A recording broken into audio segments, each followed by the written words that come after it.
All right. We're live. We think we're live. Took a little while. Jimmy had to change his shirt.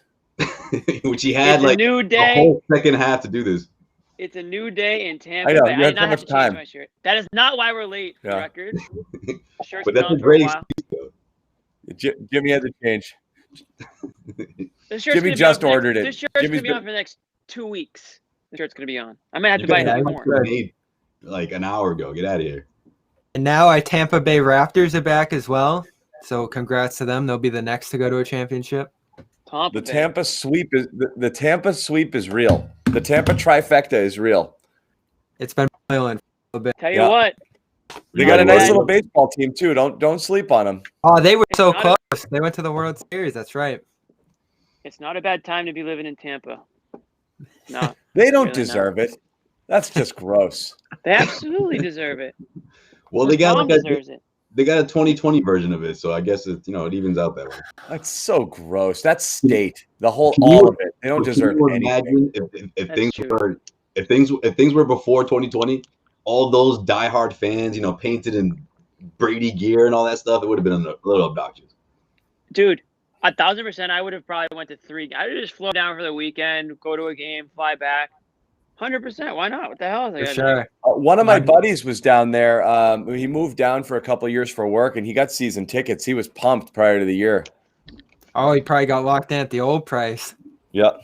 Well, a few fans will get in. All right, let's get into the Celtics before everyone yells. You guys see the prices for the Super Bowl, we'll get though? to Tom. We'll get to Tom. That'll be a late show. We'll get to Tom. So this was a game that Bobby Manning was very concerned about. It was going to be a great game. I'm very excited. I did pick the Celtics, but I thought it was going to be closer. So here we go again. Nothing makes this team destroy the next 2 games in a row. Looks like they're world beaters, into the playoffs, like 4 or 5 seed, and then they come out here and lose by 40. That's the NBA this year. Yeah. It is the NBA. Honestly, I'm not betting on the NBA right now. I refuse to because I cannot figure out who's going to show up on which game. Literally, which players are going to show up because of COVID. I put a stop on it. I said, until we figure out what's going on, no more betting on basketball. I can't do it. I mean, I expected the Celtics to win tonight, but obviously didn't expect it to be as lopsided as it was, especially after how the Nets showed up against Brooklyn. I don't even know where to start with this game. We can talk about Jaylen Brown until we're blue in the face, but I feel like everyone who's been watching this show over the last couple of weeks, how much can we say about Jaylen Brown? For me, it's still Kemba Walker is the story because he continues to impress me. Just with the health, he looks fast, he looks quick, he looks sharp, he's jumping around, he's pulling up for threes, he's yelling at referees, he's calling for fouls. He looks like the old Kemba Walker. So I'm like 85% near apology cam status. I'm very close. All right. There we go. We're going to get one out of one of you soon. You know who I'm going to go with? You guys won't believe this. Oh, I'm going to go with Tristan Thompson. No. You were going to go with Tristan Thompson. He called him TT Joe. You were going to go with Tristan Thompson because he had about a 4-minute stretch where he looked pretty good in the first quarter, and then he just looked like Tristan Thompson for the rest of the game. He said a good I'm going to go with Marcus Smart.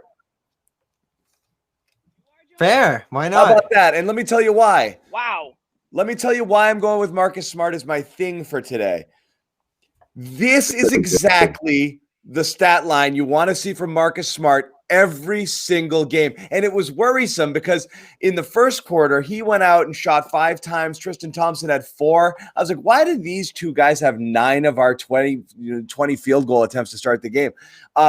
But then he just started to distribute. He was active on defense. His defense was awesome. The steals, all of it. Like this was literally bottle this and just serve it up every single game is exactly the Marcus Smart game. Field goal attempts down, 5 of 8. Couple of threes when they were open. Distributed all night. Defense. Yeah. And again, it's a 3-quarter stat line. It would have been probably a little bit more if he played a full game. So it's hard to say. That could have been 12 field goals or whatever. But that's what you want to see all the time. You want to see Marcus floating between 8, 9, 10 field goal attempts per game and distributing the ball, and that's what he did tonight. Right. Yeah, no, definitely. But to go back to what Jimmy was saying about Kemba Walker, though, the way he set the tone in this one, I thought made all the difference. And it wasn't necessarily about him scoring. It was, again, the eye test. I thought he passed with flying colors when he first came back. Now he's attacking, finding guys down low, but guys are slashing. They're getting to the paint. They're cutting high percentage shots. Of course, the defense is what was the story in this one for the Celtics, because defensively, that's the kind of defense we wish we could see every single night. If you ask me, guys, I think Brad Stevens gave these guys a good old spanking over the weekend. That's who I'm going with. Like, that's exactly what Brad is supposed to do. I'm going with Brad. Supposed to do after losing 3 games in a row, especially the way they lost it. If you're a good team, you come back and you come back strong. And it doesn't matter if you're playing the Cavaliers or if you're playing the Los Angeles Lakers. That's the kind of energy you're supposed to see from your team. And Kemba Walker, I thought, just like set the tone in the beginning, but then when he was off the floor, Jeff Teague was doing it a little bit. But again, guys like Shemi Ojale, Carson Edwards getting to the free throw line, absorbing contact. We're not going to do Carson Edwards tonight. I mean, Joe's going to get excited. right? I'm not going to allow it. Yeah. One example, Joe Robert Sway's X Factor. Williams. I'll do another one then. X Robert Factor. Williams. You know, like that above the top effort on defense translates to high percent, looks on offense. And I thought Kemba Walker had a lot to do with it. I thought that was the story of tonight. You can talk about the Cavs having a great defense and Boston overpowering it, but I thought defense to offense was how they did that. That's what generated a ton of the offense tonight, especially those Brown transition runs. But I'm going with Brad. Brad just gets so much crap. Every single night they lose, it's fire Brad. He's not tough enough. Okay. He's got to get red in the face. Yeah, I'm going with Brad. The exceptional job that he's done navigating the injuries, the uncertainty to start this year. And the last week or so, he's been direct. He's been pointed in the criticism of the team. He's not going Bobby Knight here, but he's getting a message across to these guys that they received tonight and came out with a big comeback. He was kind of doing Bobby Knight. Like the Celtics had a 20-point lead in the third quarter, and he's on his feet screaming these guys, saying, he's getting tough. We talked about this in the playoffs. Maybe just a little bit tougher. When the team's breaking down, blowing leads, not playing defense the way they're capable of, dig into them a little bit, become a little more pointed in your criticism. I thought he called out Teague and Tristan in a big way to start the night tonight. He's obviously been calling out the team's performance as a whole. He doesn't think they're very good. He thinks that they've slacked on defense, all this different stuff.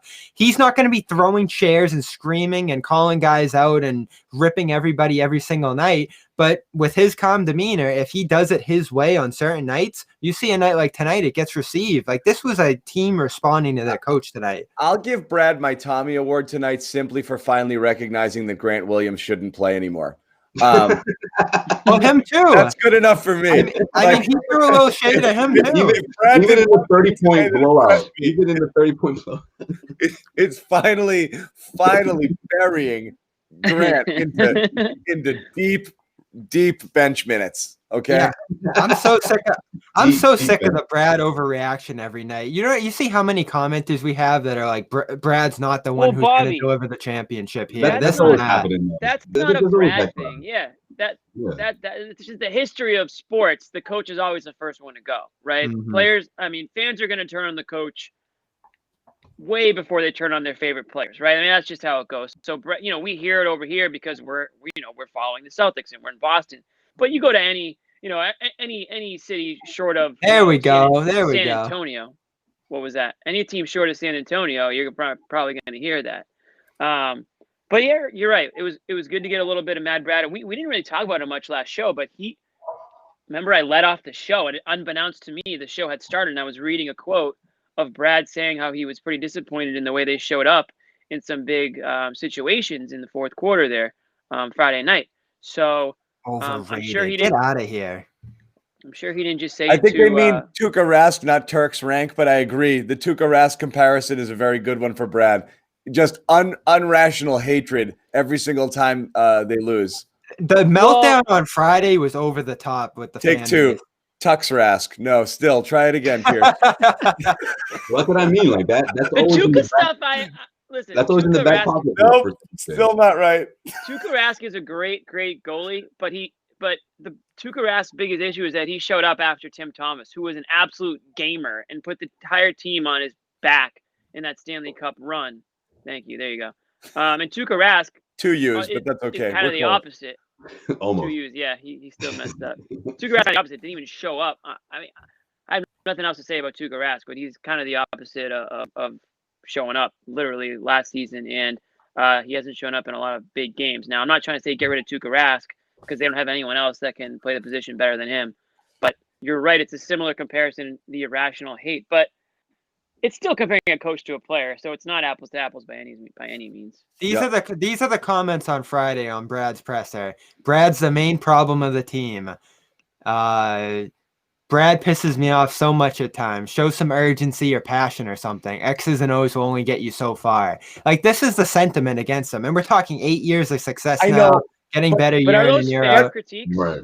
To play devil's advocate, Bobby, Kind of, but not really. So what we've talked about, Bobby, isn't the chair throwing, Brad. It's the guys, we're going to do it this way, Brad. You know, like, I think the knock he gets is for being the guy who's, it's the good and the bad, the yin and the yang here.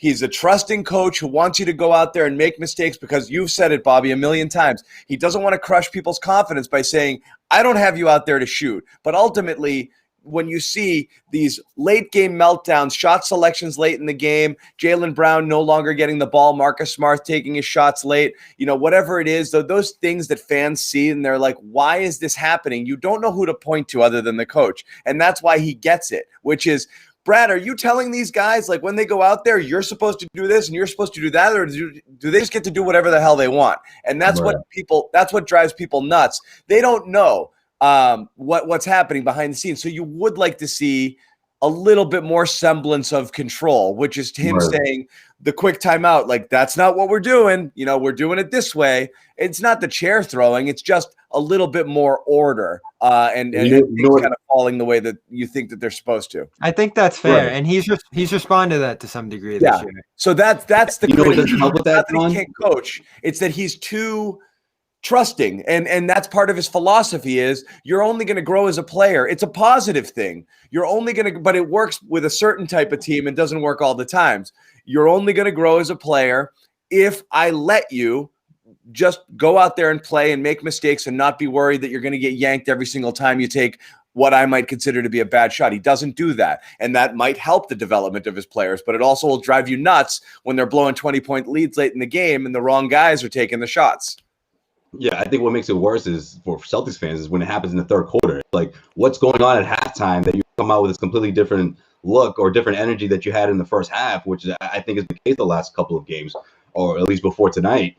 And I think that's sort of been in the back pocket for a lot of Celtics fans, that Brad Stevens card to say, hey, Brad needs to do a little bit more, or why isn't he, being tougher on these guys? But I think, again, I think something happened the last couple of days. I think what we saw, that energy on both ends of the floor, especially on defense, I don't think that's a matter of these Celtics players just waking up and saying, you know what, guys, I got it now. I know what we're doing wrong. This is Brad Stevens. You got to give props. You got to tip your cap. And again, I truly believe whether this is the Cavaliers or any other team, you would see that same exact energy. Now, tomorrow night's going to be interesting. Kemba Walker obviously is a big, the second night of a back-to-back. I'm not sure if he's going to play. We're going to have to see what this team does without him because, again, I just think he set the tone on offense. But from the defensive standpoint, the team altogether collectively was a huge difference in this one.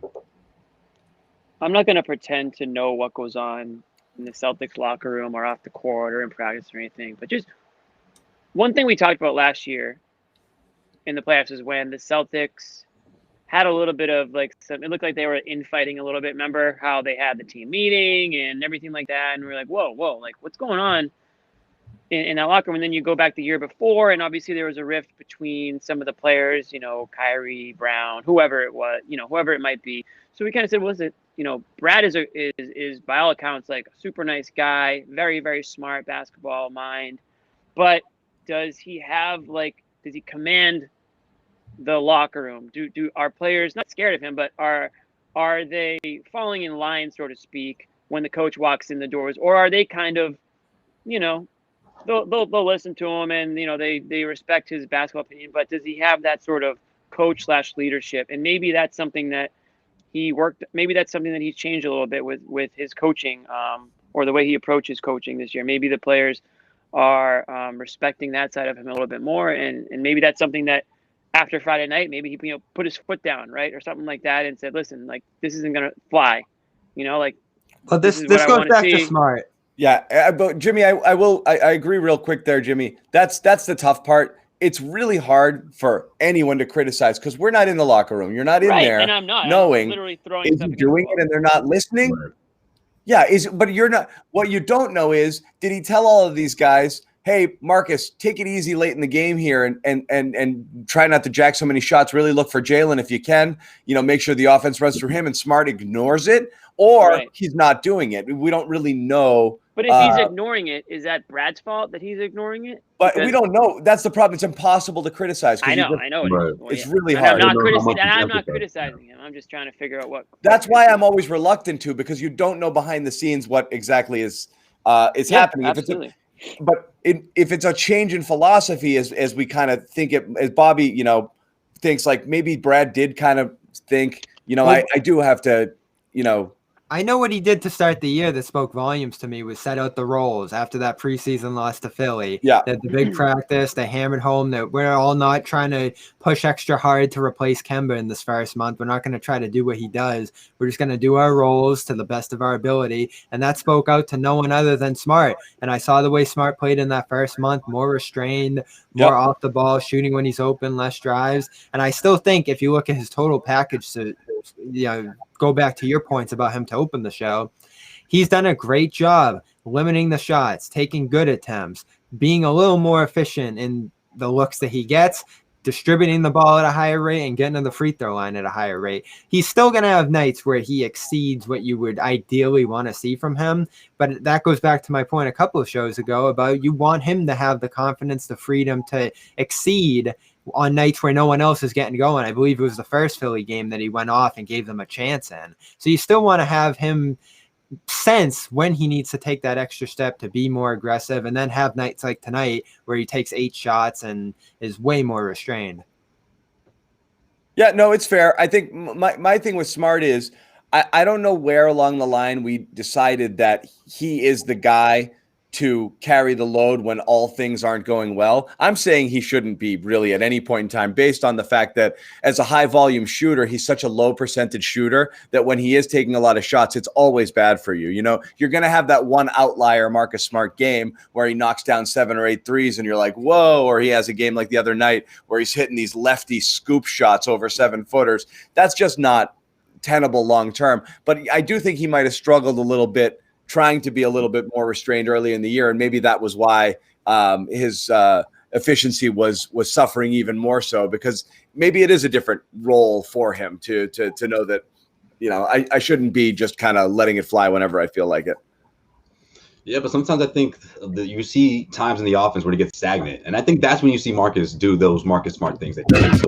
That's what makes you so mad, John, when you see Marcus start doing those Marcus Smart things, because he's like, look, if no one else is going to do it, I'll step up. I'm not afraid of these big moments. I'm not afraid to fail, which is a good thing, but it also can be a bad thing when he gets into his own, when he's in his own head, or when he's thinking that he has to take over and put the team on his back. But we haven't seen that this year. We had a couple instances of it, but for the most part, it wasn't. I think we've seen a different Marcus Smart if you compare it to what we saw in the bubble, right? Yeah. Where he was really, especially in the second half, fourth quarters, thinking, you know what, guys, it's Marcus Smart hero time. And it's like, wait, no, Marcus, you stumble into those, okay? You don't make a point out of it. And I think he did that a lot in the bubble, but I haven't seen a whole lot of that Marcus Smart. And we talked about it before, Peyton Pritchard's, what he does offensively. Again, like that's a good example. When other guys are stepping up, Marcus is gonna take a step back. But when other guys are in the offense is stagnant altogether and the lead is, dwindling or the deficit continues to grow, that's when Marcus is going to take it upon himself. But yeah, what we saw today, that's ideal, I guess, John. But I don't know if all the time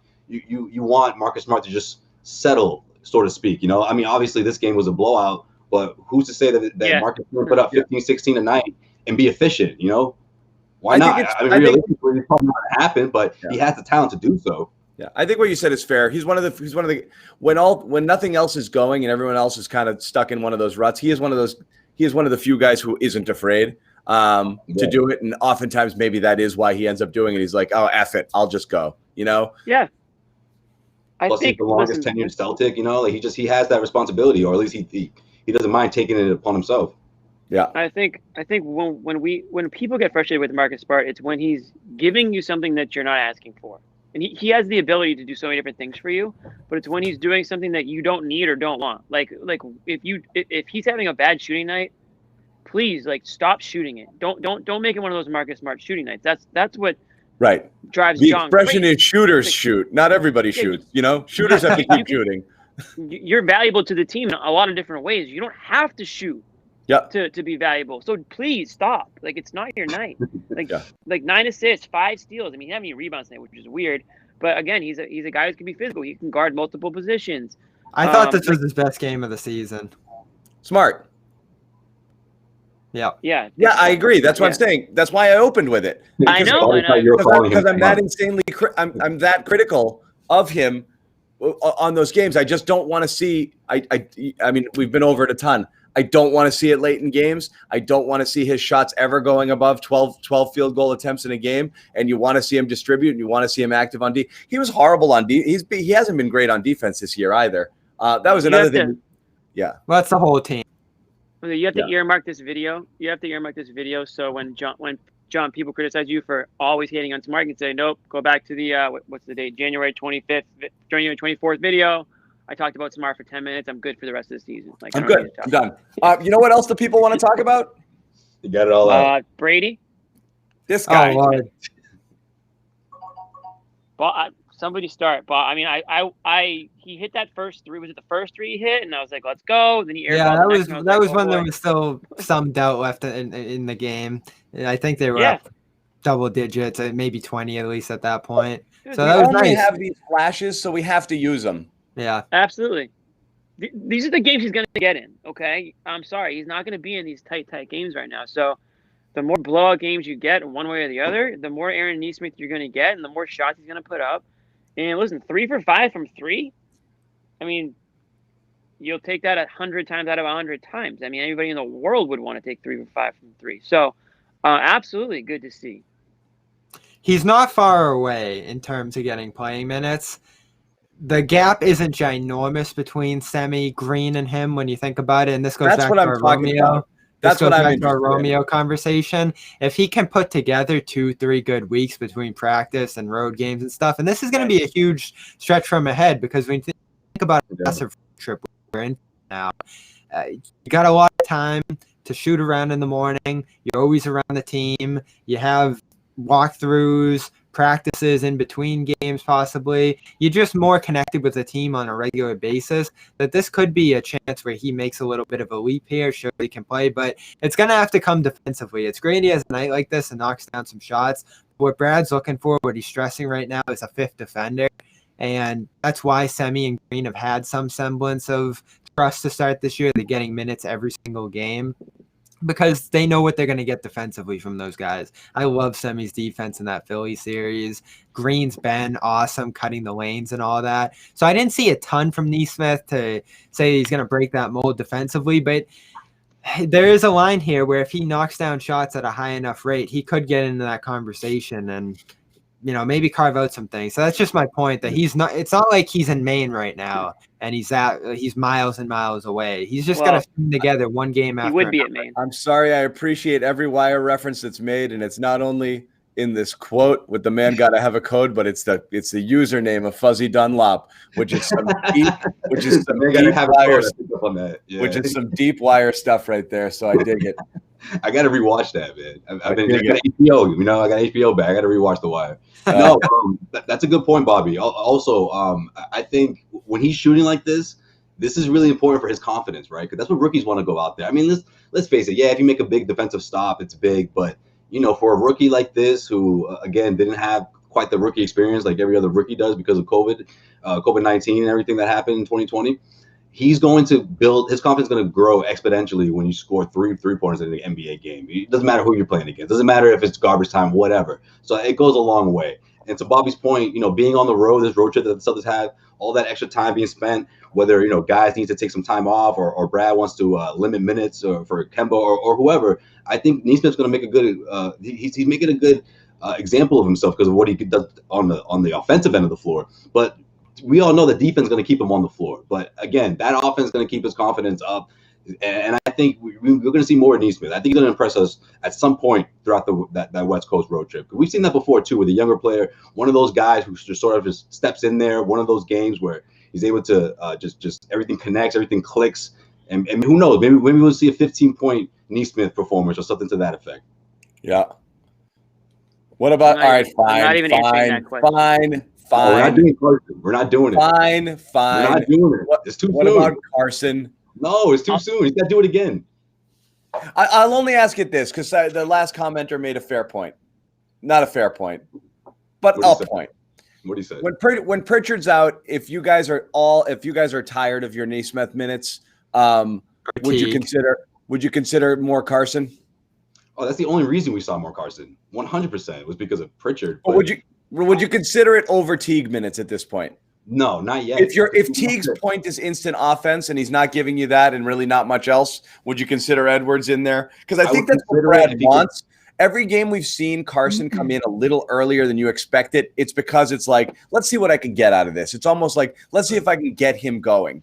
And you saw a little bit tonight. More often than not, it doesn't work out. But would you guys consider it? Would you guys consider rotationally sliding him ahead of Teague during this Pritchard absence? I would consider it, but again, you have to bunch together these performances. That's not the only thing. I would consider it, but the defense would worry me. He's short. You can't have him out there with Kemba. He hasn't defended ever since he hasn't played ever with this team in real minutes. So that's a concern for sure. Again, I don't have any problem with this team's offense. They don't need more shot making. They don't need more finishers. Even Smart in that regard still has my trust and, of course, the team's trust in terms of being an offensive creator. So if T can defend capably, I'll take the 0 for 0 night like he had tonight. Like, I don't expect a ton from him offensively, and he's been decent to start this year on defense. They need to become great defensively this year. I still think they're more of a spot-up shooting, finesse offensive team, not finesse in like a weak, soft way, but, they're more of a skilled shooting team.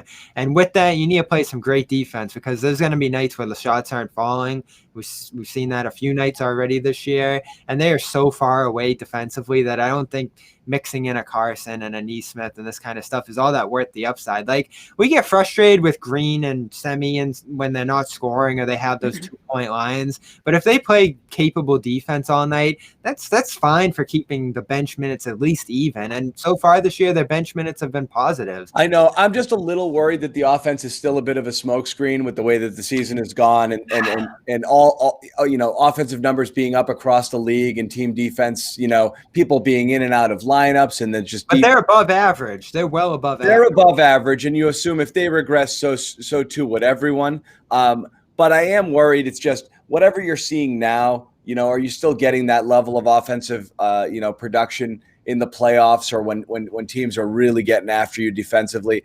I really do want to I want to see as many scoring options establish themselves during the regular season as possible. I'm not content. If this is Brown and this is Kemba for the rest of the year, then sure. I think so. I'm going with Teague over Carson. No offense to Carson, but give me the sturdy vet coming off the bench. For now, yeah. Yeah, they've got a good amount of young guys or on the younger side guys coming off the bench. I want the sturdy vet in there for the defensive reasons. Somebody tweeted at me tonight. They're like, "Can you play over Teague?" Well, it's not a good sign when you start to get those questions sent your way. Not a good sign for the NBA player. But I'm not there. I'm not there yet. I was high on Teague when they made the signing. I thought it was a low risk, high reward type move for a guy coming off the bench and providing, a guy that's hurt the Celtics over the years, and he's not the same player, but I still think he can help. I think Carson can come in and like score and kind of like out of nowhere for you, but I don't really think the Celtics are in need of that right now. We just kind of talked about their offense, so I'm not sure of the value. He's a very situational player, in my opinion. I'm not saying release the guy, but I just don't see many situations where I would play him over Teague. And this is the next couple of weeks to me are kind of big for Teague. See what you got. I mean, if you find out that he's got nothing left in the tank, then you'll know over the next few weeks if he's getting enough burn. So. Especially, and I said this the other night, when they get to the buyout market, if they're trying to bring in a TP guy, if they need a roster spot. Green is part of this team. It seemed like for the longest time, or Semi with the team option over the summer, those would be the guys to go. At this point, if they need a roster spot, boom, you're gone, Teague. Then Grant. No, you stick with Grant. Cheap money years, that kind of stuff.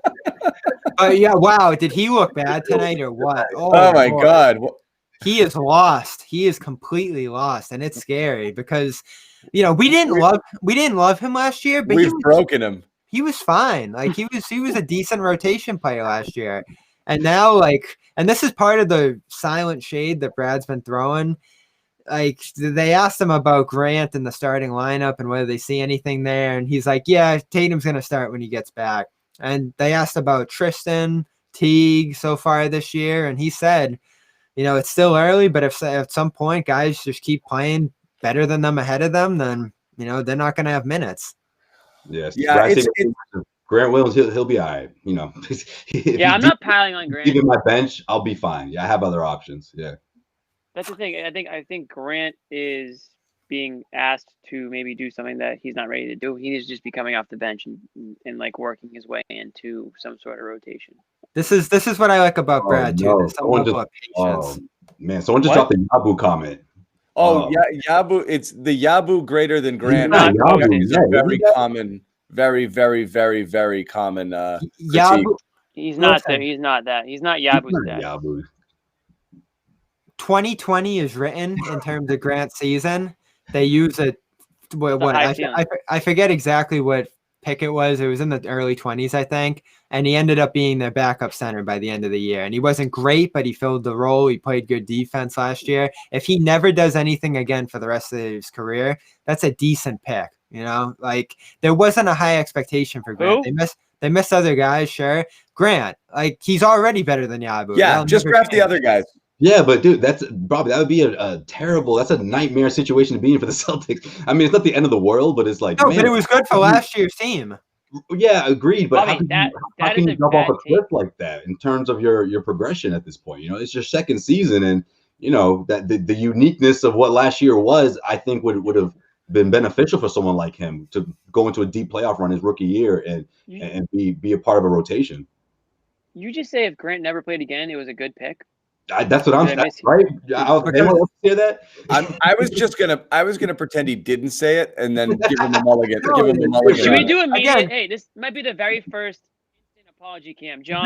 This goes back to last year and him not getting enough credit for what he did last year. He was a good part of the rotation last year, and by the end of that Miami series, he was the only guy Brad trusted when Tice was getting in foul trouble to come in and play some center minutes. So if other guys pass him at this point, like Rob obviously has, if he just gets lost in the fold here, it's still a decent pick because they got good stuff out of him last year when they needed it. Rob wasn't wrong. Maybe if you don't draft a guy for one season. You don't draft a guy for one season. Were you ever expecting Grant to be a great player? Why would they draft him? Why would they draft him? You're drafting a play. There are NBA caliber. This is what you say, John. At 20, you might get a guy who never plays. But you don't. But Bobby, you don't consider that a success. That's the bust. That's when you bust the pick. Especially when you do well your rookie year and then you come back. It's a success if you get a guy who sticks and is part of your rotation. I'm not calling it a success. And it happens about 50% of the time, or even less. And there are plenty of washouts, but those washouts are the busts. I'm calling it better than Yabu. I'm not calling it a success. I'm saying Yabu was a colossal. That is the floor. Fab, Mello, Yabu, those guys. Rest in peace. Rest in peace, Fab. Are bottom bust barrel. Like they get in. Those guys step on the court, and 5 seconds later, you're like, nope, can't play. Like, oh boy, yeah. Nope, what did cannot we do? play at all. Not at this level. Not in this league. You look at the scouts immediately, and you just give them the side eye. Like, what Giddens, the hell? Giddens was the other one. Giddens, 10 seconds into his career, you're like, nope. You could tell right away. Yeah. Anyway, Juwan Johnson. My point is, you got the one. Juwan. We won't go into this again. Body type, he looked promising, you know, because the body type. I know we weren't talking about Taco, but you threw up a comment about Taco. This isn't a game where you would like give up on Taco. Somebody commented that. That's kind of a. But you know what you know what you're stuck with on the Taco conversation? You're stuck with there's a faction of people who are legitimately wondering why he's not playing more. And then the rest of the people are like, oh, it's fun when he gets to play garbage minutes. I don't understand the press for Taco needs like legitimate minutes. I think they got. I cannot believe people think he's an answer for Embiid. Embiid is a league MVP, and you think the 17th man on a roster is going to throw him off? Nobody thinks that. I mean, there's a lot of people who want are to see like, him play. give Taco a shot, and I don't get that. He would have Yeah, gotten there are row some 12, and Embiid would have scored 50 if that was the game plan. Yeah, that's not the move. No, don't do that. John. Again, no knock on You don't have to Taco. put that comment up and make yourself feel bad. You don't have to do that. No, and that's what I agree with, John. You can look back on that pick and say there were plenty of other guys that came after. If they picked a guy, it could have gone way better. But if you're saying the past can't change, if you got what you got there, and it just ended up being one decent year, it's an okay pick. It's better than a guy who would have never played. No, it's a bust. But it's okay. It is what it is. It can happen. You don't hit them all there. You don't hit it, but one year, and then in year two on a team that really needs. Do they really need him? They have 3 other centers. We keep calling him a center, and he's like 6'4". Okay, like he was a center last year when they drafted a guy. Stop trying to make fetch happen. It's not his fault, but they drafted a guy without position who played a kind of a college 4, and he's about 6'5". And here he's anywhere between really a 3 and a 4, and we call him a small ball 5 sometimes when he's out there. But the reality is he's really more of a 3-4, and you'd be dying for somebody to step in and give you quality minutes at that position right now, and you can't find it. You know, where you're going through your Javantes and your and semis and this and that because Grant can't step up and play meaningful minutes. So it's not we're not ranking him against the other 5s. It's what minutes could he be taking up, and there's a lot of other minutes here that he could be playing if he were better, but he's not. Yeah, but that's not what the role he was filling last year. Last year when he was rolling, he was the backup 5 on this team. He was never the 4 last year because you had Hayward for large stretches of the years or others who were playing with Smart. Now they need that more this year, and it's not working at all this year. But I still look back on last year and say that was a decent part of last year's team. He had a pretty decent rookie year. So I look at that, out of all those picks especially, and say, you know, he at the very least was better than Romeo so far. He's given them a lot more than Romeo has so far through his career. Grant is 6'1". The comments, he keeps shrinking in these. That's a decent hypothesis. Maybe he'll grow an inch. Maybe like Tatum. Oh man, he needs like 3 more inches so badly. But yeah, he's lost right now. Like there's really no case for playing him at this point, is there? We need Sunday night positivity, guys. We need this. Okay, let's go to the positivity. A lot of people watching this, a little Sunday scaries kicking in. They want to go to bed on a happy note. We got to switch the vibe. You're turned by Tristan? Let's keep it on centers. No, let's go to our boy. Who's that? I can't see. Jaylen Brown. Oh, Jaylen Brown. We keep talking about it, and people were asking earlier for us to talk about Jaylen here. Yeah. But we were texting on the chain. I'm legit out of things to say about him. I was joking. I was like, I'm worried I'm going to wake up from a dream and then he's going to not be as good anymore. Like, because it's just surreal. He shoots and you're stunned if it misses. I mean, he just that little stretch there in the third when he just took off and he went from 20-something to 30-something points. He was like, I'm just going to go score 10, 12 points now, and you guys can all just watch me. Is that cool? And he just did it. I think people heard the stat already, but for a guy who played 19 minutes in a game, it was the most points ever scored by that person in NBA history. 19 minutes. I didn't hear that stat. Oh, I only sent it to John. Yeah. Is that good? Most points per minute for anyone who ever played that few minutes. Damn, wow. John gets the exclusive stats? No, that's crazy. That's what's up. Yeah, well, you guys have a sidey? You guys have a little side combo going on? That's weird. Joe Sway. Yeah. It's high level. Should we start one? Want to start one? Let's do it, Jimmy. Yeah. Yeah, we'll have some. No, I see how it is. No, it's all good. Some stats. Yeah, we're stat sharing. See, we would have thought it would have been Jimmy and John and me and Joe Sway the way it works, but we had to surprise people with it. No, man. Yeah, we did talk about Grant enough. You know, I think Celtics fans sometimes they get on us, and they should in the comment section, because sometimes we're talking about Tatum's performances in games where Jaylen did it well. Or I had to beg stretch that was a game changer, and we talked about it at the end of the show, sort of like we're doing right now. Like we're doing the exact same thing right now. We work from the bottom up. We go Neesmith, Taco, Grant. Yeah. Well, you know what we should do? Hey, I have a good idea. John, I don't know how easy it is to do, but can we pull out that preseason ranks and where they had Jaylen Brown at and see where the players ahead of him are compared to where he is? Can somebody do that? It was 34. I can try to dig it up and see if I can find it. Again, he's been like this commenter says, he's been like a top 15.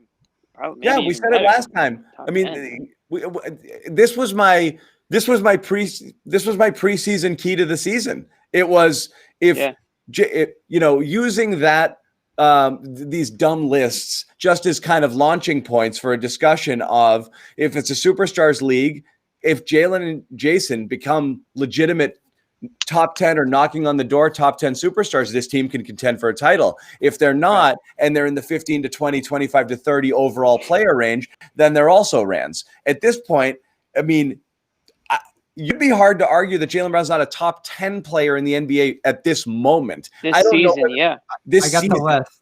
I got the list if you guys want it. Yeah. So it is. It's hard to. It's so surreal. It feels strange talking about it. I almost feel like it's not happening that he's this legitimately good. We're talking about a guy who made a leap to start last year and then a leap during the year. And now he's made another one entering this year and like massive leaps each time. It's crazy. It's like he's just accelerating through his development. Like every 3 months he becomes a different player. It's unreal where he was even over like a year and a half or 2 years ago. All right. So we got John Morant right in front of him. He's better than him this year. Probably take Brown. Lowry, Brown. Murdering Lowry. Trey Young. Young's probably got it. The way he's been off. I don't know. He's been off to a ridiculous start. Okay. We're talking about this season. Gotcha. You're not going for it, Josue? No, Trey? I say yeah. No. For now. He's been good. Ingram, but you know what though? But before I pick Trae Young, he's got to cut his hair. I'm saying it. I don't think he'll ever do that, man. But whatever's going on up there has got to go. It's not working. Right? I think he's past Ingram.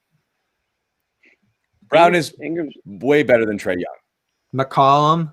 You think so right now? McCollum's having a phenomenal year. McCollum's beasting. And Jalen's still better, but it's close. Gobert. It's very close.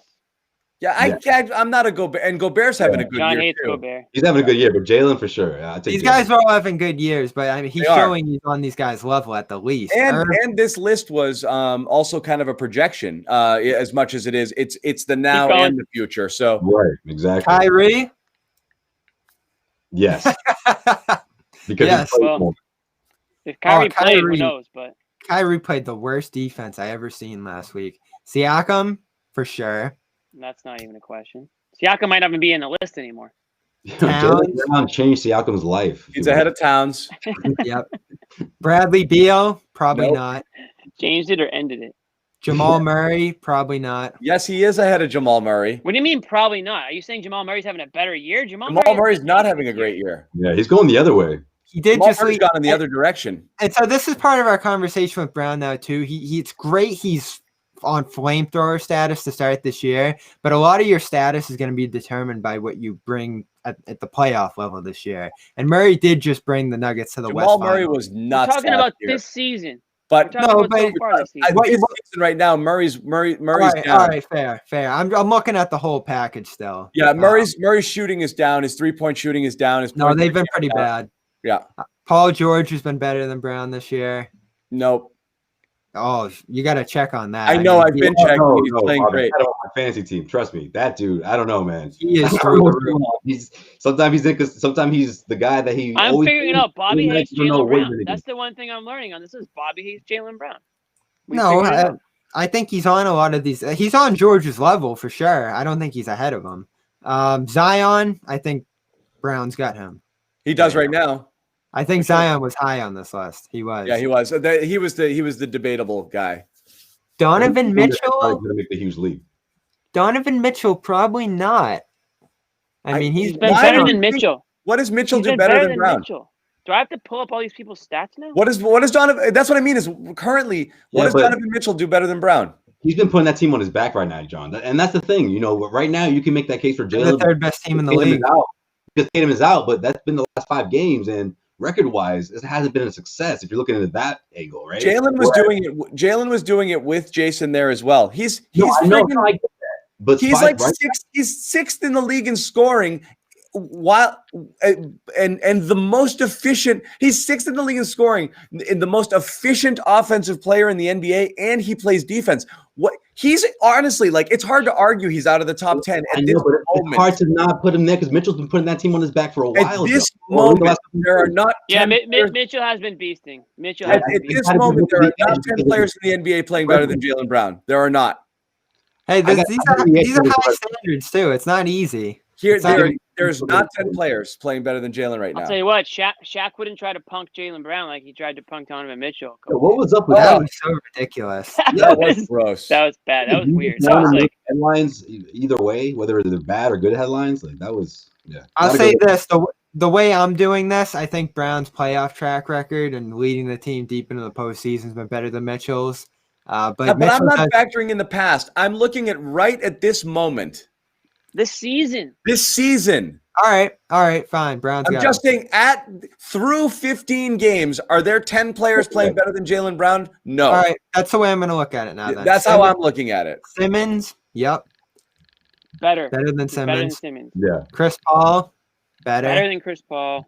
Chris Paul's way too high. But shout out to the Suns though; they're playing pretty well. Joel Embiid, probably not. No. Bam, Maybe. Bam, I would say so. Butler, Bam's having a certainly. good season. Better than Butler, obviously. Tatum. It's close. That's the debate. He's having a better season than Tatum. He is. Well, because Tatum's missed time. I think that's the only Yeah. reason why. the But point overall, is, he's been more efficient. He's been more aggressive. He's just been the better overall player. Tatum's been good, but Tatum's also held to a ridiculously high standard. And I think he got Which is, Brown again, going why with we the don't talk pressure he about takes Jaylen off him. Yeah. Jokic, no. Harden, probably not. better than Yes, Harden. he's Dude. playing better than not- Harden. The MVP this year, guys. Either him or Embiid, maybe. Harden's not. Harden wouldn't Harden? be on the. On, No, on he's the- saying Jokic. Harden's not in the top 40 conversation in terms of No. this year. Yeah, Bob- you're right. Bobby, next time we do this, John gets the list. I don't know what Bobby's looking at. I don't know what Bobby's looking at in this list. This is a bad tough, 'cause- exercise. This turned out to be a bad Yeah, exercise. Bobby's got just a list of players. He just wants to hear our reaction to it. By the end of this list, Jaylen Brown's going to be further down the list Yeah, than he was. Like we should start the cut him. season. Yeah. We're gonna have Grant playing. We're gonna have Grant playing over him by the end. Curry? He's No. tough. Tough. Nah, give it to Curry. Give it a Curry. I don't too. even know if listen. Curry's a But I don't know. great story, great comeback story. But Yeah. let's be I- real. I mean, if Clay's Carrying there, a bigger load, It's close. it'd be different. It's Yeah. close. This goes back to that Mitch. I mean, that team stinks in Golden State. Damian Lillard? Better than Damian. Right now, he's playing better than Dame. He's playing better than Dame. It's close. It's a great question. Bobby, people are mad at you. Better than Thompson? Probably worse. not. Again, we're talking about the best players in the league. I'm not just gonna go, yep, he's better than Embiid. But He's Bobby, better than That's Bam, the better than point Butler, of he's this better- Look at it as exercise. like if he flat out better. No. All right, so fine. He's got the best. He's got the best field goal percentage. He's top 5 in points. So, I mean, that's just a given. But I'm actually thinking about the roles and the teams and the weight they're carrying and all this different stuff. Like, You're overthinking. Keep going. How many we got left? all right, fine, like, we don't even have to do this. We can just say Brown's 5th in field goal percentage and he's 5th in points. So he's 5th. No, I should it's- look at As this list. fun as this is, I think I'm good. Do something else. Let's move on. Do something else. Well, what do we got next on the docket? It's been top 10. I'll agree with that. Polls tomorrow. Tatum is back. That's all I was saying. Top 10 player. He is back. Okay. My God, you could have just agreed with me. We wouldn't have done any of this. Oh my God. Again, I didn't know what you guys were coming at from this. You're just looking at production, box stats, what he's done so far, and yeah, he's 7th in the league in points per game. So there you have it. Hey. That's it. That's all I want to know. Who's won right now? Bradley Beal, 35. Oh yeah, it does make me look wacky. I didn't even think about it until now. Yeah, now it does. Steph Curry, 28, Embiid, Giannis a hair ahead of him. Yeah. It's like you got just plants coming out of you. I just noticed that now. I didn't see that before. That is funny. So Goals tomorrow? we're good. We're good with Chicago tomorrow. Tatum is back. Anything else you guys want to talk about before we let it go? Yeah, Brady. I want to talk about Thomas Edward Patrick Brady and He the wasn't that fact good that tonight. His Oh, and here, and, you know, I knew that was going to happen. Jimmy's He about to had go. an Oh, I thought you were unreal. He gonna had go an off. unreal first. it he is had an funny unreal though. first. If Rodgers, if Green Bay doesn't go for a field goal or Rodgers, drives them, Brady could have gone out on pick Yes. last 3 times. I thought for a second. I thought No, it was a And that field would have goal. been, and then They got a field goal. I know, but man, that would have been Rodgers. such- Though. Rodgers I had a- didn't. I Yeah. didn't mind that decision because I kind of understood what they were going for, 4 timeouts and all that. And then the Buccaneers still almost screwed it up, not taking it out of the end zone. And I will give Brady this. He's getting it done in spite of a team that's not disciplined, commits a ton of penalties, turns it over, drops balls. So it's not like the team's playing perfect and he's slacking either. Like they're both just leveled out, and so he deserves as much credit there as anyone.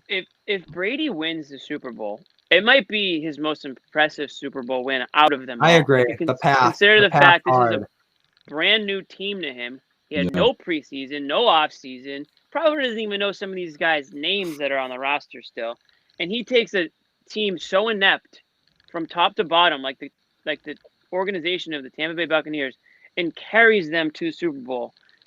It's unbelievable. He's curb stomping the NFC. He has just as many NFC championships as Aaron Rodgers and Drew Brees, if you can Wow. believe that.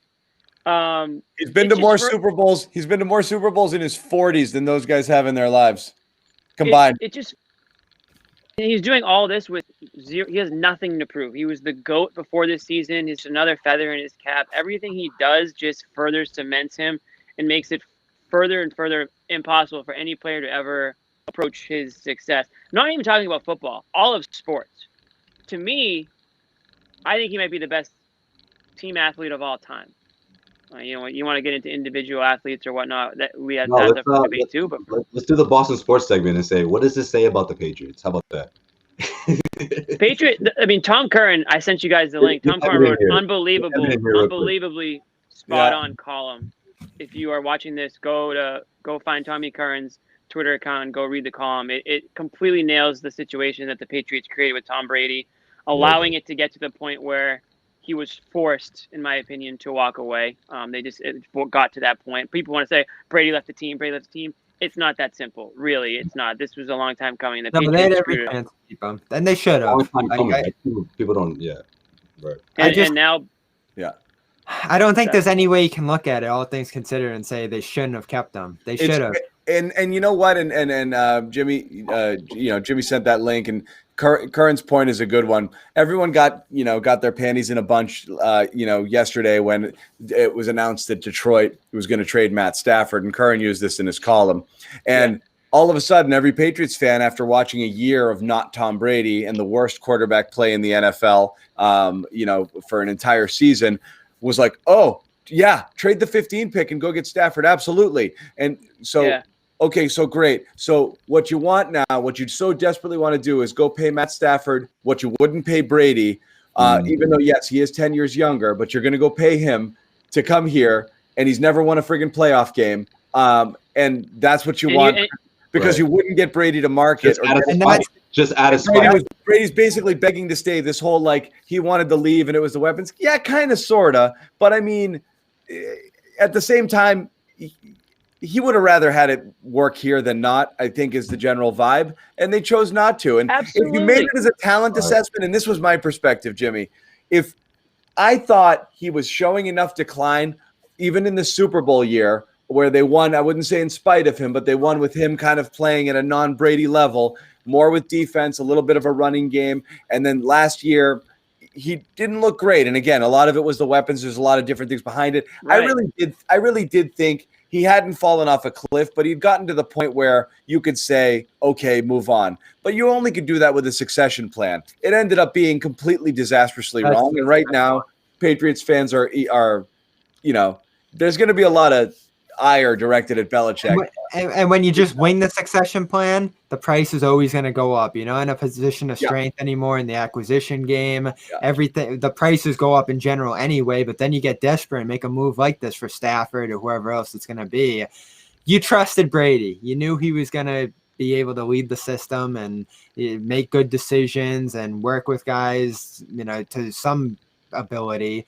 And now you just have no trust, no faith whatsoever, and you're still going to be paying out the nose for whatever it is. It reminds me of like when the Red Sox let Lester go because they didn't want to pay for him, and then they just ended up paying more for Price, who was worse. And again, to bring it back to the Celtics, I guess, you're glad that they commit to Brown as early as they did. Because if they're like, oh, maybe we don't want to play Brown this much, it's going to put us in the tax, or it's going to do this, or it's going to do that, and maybe he's not the guy.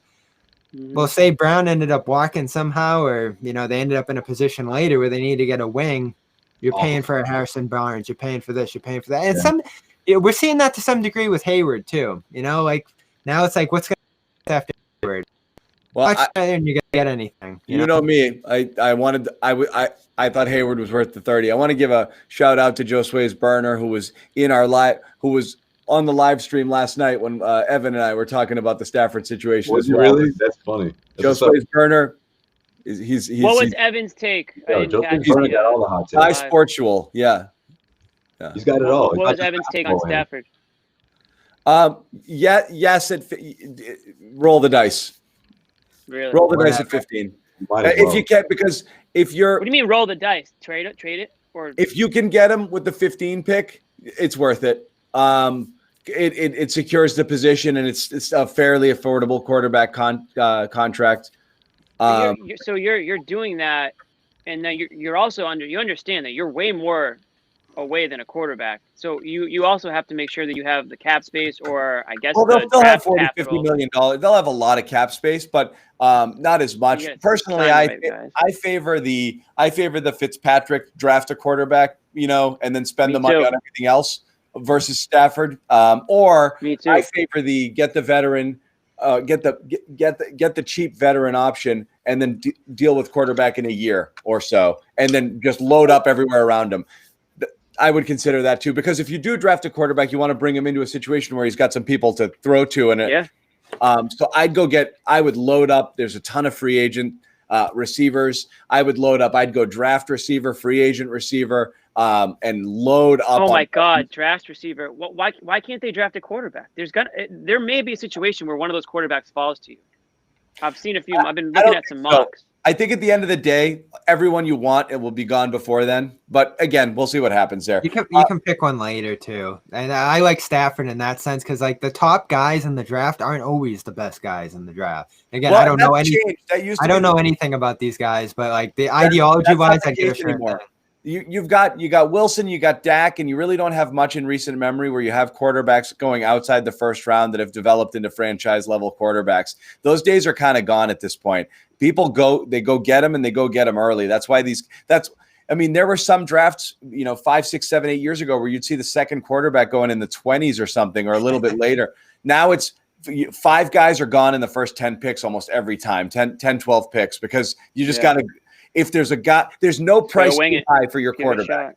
It doesn't matter if like a mock draft said he should go in the 30s or early second round. If he's your starting quarterback, you will pay any price for him. Just what comment you're liking. No, Thomas, dude, in the comment section, Celtics basketball. What the F is this? Sorry, guys. Remember, our audience is in Boston. Aaron Rodgers is a new name that people are starting to say may be on the move. So maybe Aaron Rodgers is a guy that all of a sudden talks about. I'll go scrap if we have to, but so we don't lose everybody. Final Celtics thoughts before we wrap up the show. Here. Yeah, the end of the show. You get pizza, pickles, or quarterbacks. Or Patriot. Pizza, pickles, or Patriots, guys. Take your pick. Okay. I'm glad they got the defense. That's what happens late. I'm glad it's still pickles though. That's the thing. I'm telling you, everyone's wondering where the Brown talk is. We were doing pizza and pickles over Brown while he was scoring 25 points every night the last week. Okay, pick it, guys. I'm glad. I'll tell you about the burgers I made tonight if you want. Okay. I'm glad. They had pickles. They had bread and butter pickles. All right, guys. I don't want to get too deep into this, but favorite burger spot. I'm Tasty Burger all day. I love Five Guys, but I'm Tasty Burger.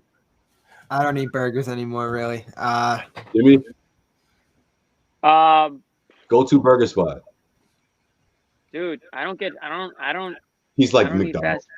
fast Oh, you food don't? burgers. No, I have. it doesn't have to be McDonald's, but no burger. You're not a burger guy. What about you, Zanis? I'm a burger guy. I'm trying to think of the last burger I had. I like Five Guys back when I used to. Five Guys is probably second for me. For me, I think the burger game has changed a bit because now you got into these gourmet.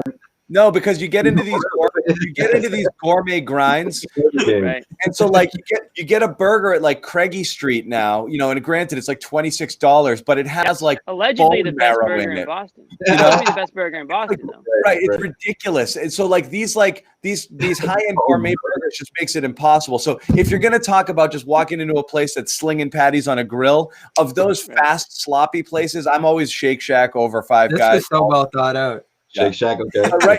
The highest end, the burgers are so good now. It's like basically like a friggin' high-end piece of meat that you're having. Listen, Yeah, we're talking fast food Antonio Pizza Grinder in Springfield. Wow, that's a shout out right there. Fast Springfield, burgers, all those Colorado over Five here. Guys. That was the spot. That was the spot to go to for subs. Great shout out. I had to get that in there. Go ahead. My bad, Jimmy. No, it's all good. I don't have a lot to say. I mean, I think if we're going like fast foods type, I like Five Guys. I used to get that at Gillette when I was covering the Pats a lot. But I'll tell you what, if you have a Five Guys burger, like the rest of your day is going to be going at like 40% capacity. Because those things are heavy. People are legit furious about Bobby not eating burgers. For some reason, I do turkey burgers. I like them. I Oh my God. Yeah, you look like a turkey burger guy. You look like a turkey burger. I was like, yo, Celtics fans are not gonna like that. I knew it. I had a burger at this place called Black. So I live in Charlestown. This place called Blackmore, right over the bridge. I had a really good burger there last weekend. So shout out to Blackmore. And it was very it was not busy or anything like that. So you don't have to worry. I didn't have to worry about being too close to people. So. I never You had look it. for Fuddruckers? Oh, No, I've never been in Fuddruckers. my life. I love Fuddruckers. That was my spot back in the day. I never tried it. Again, I ate enough burgers before to be able to have this conversation. Fuddruckers was always the spot, and they had a 1-pounder. We'd race them. Whoever could finish the 1-pounder fast. Well, no wonder you don't eat burgers anymore, Bobby. Damn. Fuddruckers? Freaking burger Where's there a eating. Fuddruckers? Man? Fuddruckers, the buns are phenomenal. The meat's pristine, and they got a great topping bar. That was an experience eating there. And I heard they just went bankrupt, so I'm hoping they're not gone soon. I might have to return the burgers soon I gotta just try to it get one more bite there. Yo, 99, Joe Bobby. Joe Sway, someone was throwing shade right there saying that you're a 99 guy, but I think that is the compliment. 99 is What's wrong with where it's at. 99? I Yo, don't know. their burger's not that bad, actually. I've had it before. I go with the Golden Fever boneless chicken wings at 99.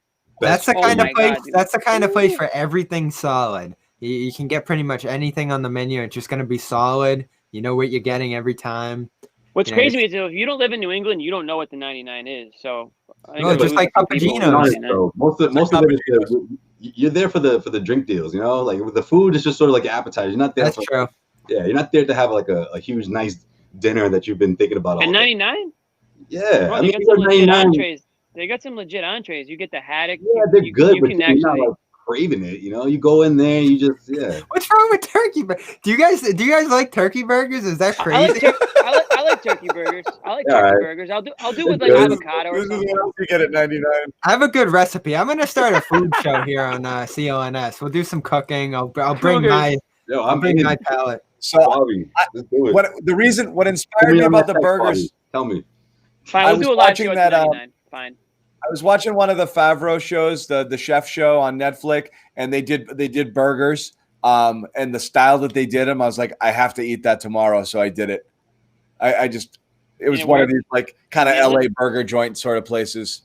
That's John, cool. you could have done a whole episode on Jimmy John's podcast about burgers. It sounds like you've been thinking about this. You've been Burgers following are my the trends. desert island food. Like Yeah. like no joke. Like I love to eat I love to eat, but Yeah, nothing satisfies me like a good cheeseburger. I'll take that any day. It's it just sets me right. What about the spot right across from the garden? It was brand new. They have. Oh, we'll never know. I guess we'll never know what spot that we went was. We went a whole episode without Brockton Wi-Fi, and we lost it here. We lost it right at the end. I'll give you my. Tell you what, though, burgers are one of those things where I love making them at the crib. I like to get on the grill, go to the butcher shop, get some good Wagyu beef, some Kobe beef, and just do it myself, man. I'm so mad at my Wi-Fi. I'm not going to make a pizza by myself. I can't. No, I did it myself tonight, and I did the right thing. I should put a picture up. I have it. Bobby eats Beyond Meat. Yeah. No, I'm not that far, but I try to be a little healthy. Bobby's going to have the hat next episode. Good. Beyond Meat is good. I like Beyond Meat. Is it? I haven't had it. What's it taste like? Everything tastes. The one thing I'll say with Beyond Meat is like it all tastes. It's nothing like meat. Yeah. It tastes like kind of sausage, I guess. It's good. It literally doesn't taste like anything you've ever eaten. The thing about Beyond Meat is like it's not meat, but like it's still not really healthy for you. Like the nutrition facts are still wacky. Like the fat, sodium. Like it's not like. That's probably why it tastes good. Exactly. It's not like I'm eating so healthy. I'm eating Beyond Meat. It's like no, maybe you're just a vegetarian. That's cool too. Bobby might be a sneaky vegetarian. You got something to tell us? No, if I eat fish like 6 days a week, I love it. You're pescatarian. Yo, yeah, I thought I had a landslide victory tonight against my Wi-Fi. He eats turkey. Yeah, dude, you had him until the 10th round. You saw it, right? Man. When I saw it wasn't on those are the burgers I had tonight. What is this? Oh. Wow, you look at the jar of pickles. Yo, get those pickles out of there. Wow. Yeah, those pickles are, dude, that's NSFW, right? Those pickles. You had a pickle sandwich. That's what's up. We were a little Listen, he put about 10 between the two burgers and then, dived into the jar for more because that was a big jar. Yeah. That burger probably tasted good, but I only would have tasted the pickles, and I would have been like, that burger tasted like pickles. Red onion and pickles. That was it. With your 2 bites. Yeah, I go ketchup, mayonnaise on every burger. If I had the choice, and mayo, no ketchup. I put a thin smear of mayo. You go no ketchup on your burger. Double burger, smashed thin, American cheese because that's the best cheese on a burger. Yes. Even though I'm a cheese snob, you have to have American cheese. That'd be American. Thin, double burger, potato roll, put on the griddle just for a little bit. Yeah, write this down, everyone. That was it. I like that. American cheese should be on every burger. I don't know if you can say you're a cheese snob and like be all about American cheese, but I'm not a cheese snob. I do like a bunch of different cheeses, but when it comes to burgers, it's got to be American cheese. But it's got to be ketchup and mayo. I like the mix. Yes, I was just about to say that ketchup mayo combination. It's good. I'll do a little like onion strings too.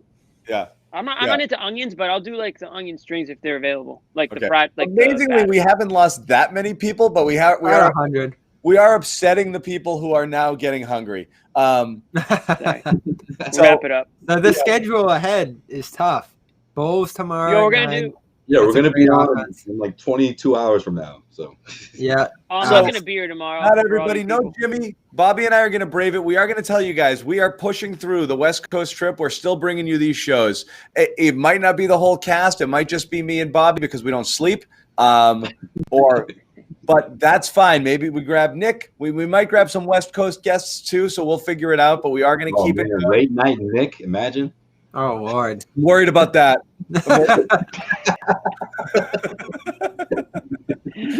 I'm worried about that. Be sleepwalking. Nick at night. It'll be entertaining. Nick at night. Yo, done. Perfect. That can be our segment for the West Coast. Nick at night. I love it. That's what we're doing. Nick at night.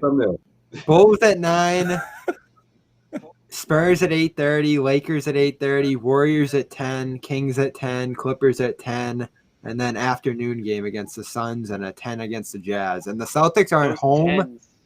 Celtics aren't home till February 12th, aside from that Lakers game against the Raptors. So this is a big stretch here. This is going to be hard. They're going to need defense against all these teams. Hopefully health. Tatum's back tomorrow, which is huge. So if they could go on a tear here, that's going to keep them among the best of the East, and it's what they're going to need to do to stay there. The Nick Burner account? East is catching up a little bit. Yeah. I'll check the schedule. I'm not going to miss all those games. I'll pop on for. Nick's burner is going to say, guys, you should give Nick a chance or something like that. Some people do really want Nick. You get a few of those comments. No, there's a huge Nick fan club out there. Because he was the first host of the show. There's Nick. There's an army of Nick loyalists out there. They'll turn out. Our numbers will be through the roof. They just might not be in this chat right now. These guys only know this version. Yeah, hold on. It's Nick, everybody. Let me woo, woo, woo, woo. It was like remember? Do we have any sponsors we need to shout out? Oh yeah, let me do it. I got chastised. Gotta make that paper. I got chastised. Long-time friend. I gotta eat this week, so let's make it those sponsors. And Bobby, you still didn't give me a lower third for this.